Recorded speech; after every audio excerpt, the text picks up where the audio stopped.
বিজেপির প্রচার গাড়িতে ভাঙচুর চালানোর অভিযোগ উঠল তিপ্রামথা দলের কর্মীদের বিরুদ্ধে। অল্পেতে প্রাণে রক্ষা পেলেন প্রাক্তন বিধায়ক শঙ্কর রায়। ত্রিপুরায় 12 এপ্রিল এডিসি নির্বাচন ঘনিয়ে আসতে দক্ষিণ ত্রিপুরা জেলার সাবরুম মহকুমার হারবাতলি এডিসি ভিলেজের নলছড়িপাড়া এলাকায় বিজেপি এবং তিপ্রামথা সমর্থকদের মধ্যে এক তীব্র উত্তেজনা ও সংঘর্ষের ঘটনা ঘটেছে। 27 পূর্ব মুহুরীপুর ভুরাতলি এডিসি নির্বাচনী এলাকায় বিজেপির পক্ষ থেকে একটি নির্বাচনী সভার আয়োজন করা হয়েছিল। সভায় বিজেপির প্রাক্তন বিধায়ক শঙ্কর রায় সহ অন্যান্য দলীয় কর্মীরা উপস্থিত ছিলেন। সভার কাজ শুরু হতেই একদল উত্তেজিত তিপ্রামথা সমর্থক সেখানে বাধা দেয় এবং হামলা চালায় বলে অভিযোগ উঠেছে। বিজেপি নেতৃত্বের দাবি অনুযায়ী তিপ্রামথা সমর্থকরা বিজেপির প্রচারের গাড়িতে ব্যাপক ভাঙচুর করে তছনছ করে দেয়। তিপ্রামথা দলের কর্মীদের এই বাধার মুখে বিজেপির নির্বাচনী সভাটি পণ্ড হয়ে যায়। বিজেপি এবং তিপ্রামথা দুই দলের সমর্থকদের পাল্টাপাল্টি স্লোগান ও চিৎকারে পরিস্থিতি অগ্নিগর্ভ হয়ে ওঠে। খবর পেয়ে সাবরুমের উচ্চপদস্থ পুলিশ আধিকারিকরা ত্রিপুরা স্টেট রাইফেলস জওয়ানদের নিয়ে দ্রুত ঘটনাস্থলে পৌঁছান। পুলিশ সময় মতো হস্তক্ষেপ না করলে বড় ধরনের রক্তক্ষয়ী সংঘর্ষের আশঙ্কা ছিল। পরিস্থিতি নিয়ন্ত্রণে আসার পর পুলিশি পাহারায় বিজেপির প্রাক্তন বিধায়ক শঙ্কর রায় এবং অন্যান্য বিজেপি কর্মীদের সুরক্ষিতভাবে মনুঘাট বাজারে নিয়ে আসা হয়। ঘটনার পর এক সাংবাদিক সম্মেলন করে বিজেপির প্রাক্তন বিধায়ক শঙ্কর রায় জানান যে তিপ্রামথা দলের উগ্র সমর্থকরা পরিকল্পিতভাবে বিজেপির নির্বাচনী সভায় এই হামলা চালিয়েছে এবং এডিসি এলাকায় ত্রাসের সৃষ্টি করেছে। বর্তমানে ওই এডিসি এলাকায় চাপা উত্তেজনা বিরাজ করছে এবং শান্তি বজায় রাখতে অতিরিক্ত পুলিশ মোতায়েন করা হয়েছে। ত্রিপুরা থেকে বিক্রম কর্মকারের সাথে সুকান্ত দাসের report, crime press, Bengal news. আপনার সাথে আমি তাই দাদা এগুলো থেকে যাইতে আসতাম গাড়ি লিয়ে, তার দিকে আমি সাউন্ড বদ্ধ করে লাইছি। বদ্ধ করার পরে তারা পুরা রাস্তা বদ্ধ করে রাখছে 7-8টা গাড়ি। এরপরে আমি গাড়িটা ব্যাক গেটে নামাইতে পারতেছি না, তারা দূরে এসে 50-60 জন আয়া আমার গাড়িটা ভাঙ্গে লেছে। আমি যদি গাড়ি ঠিক করে না করে দাম আমার তারা মারিলা। আপনারটা কি গাড়ি ছিল? আমারটা টাটা ইস গোল গাড়ি। এটা কি প্রচারের গাড়ি ছিল? লেগে আইছি, আমি আগরতলা থেকে আইছিলাম। আমি লোক আরেকজন আমি তানে যদি না আমি যদি গাড়ি না দূর দিতাম তানের বাইরে মারিলা। আমার গাড়িটা ভাঙ্গা সিঙ্গা সব কিছু তারা কারা ছিল?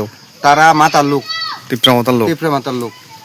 নমস্কার, আমি শঙ্কর রায়, সাবরুমের প্রাক্তন বিধায়ক এবং দক্ষিণ জেলার প্রাক্তন ভারতীয় জনতা পার্টির জেলা সভাপতি।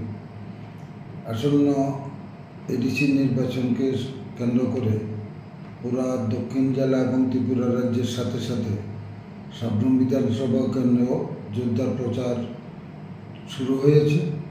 ইতিমধ্যে গতকালকে আমাদের রাজ্যের মাননীয় মুখ্যমন্ত্রী মানিক শাহ মহোদয় চাতকচুরিতে রাত্রিবেলা জনসভা করে গেছেন। এই প্রথম নজির সাবরুমে এত রাত্রিবেলা জনসভা হতে পারে।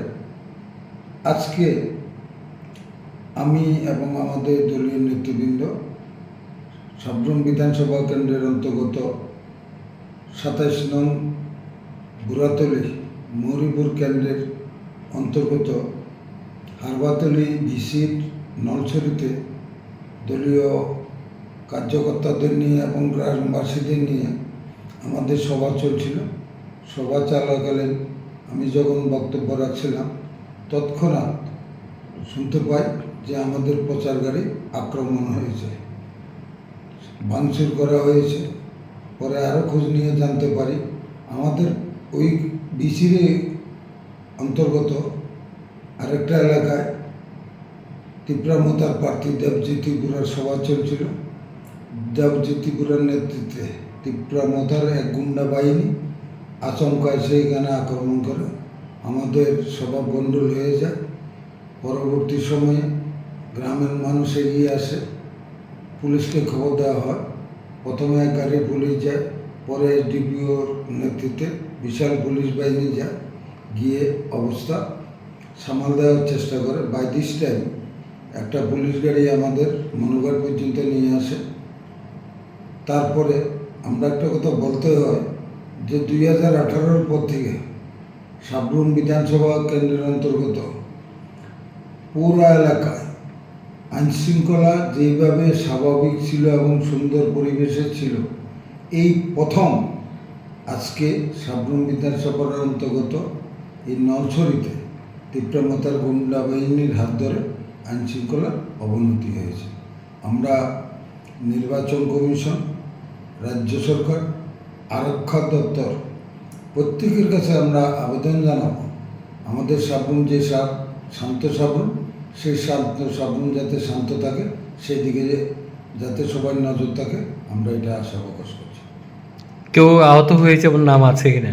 আপাতত আমরা কিছু জানতে পারিনি, যেহেতু এই পরিস্থিতি হয়েছে তখন আমাদের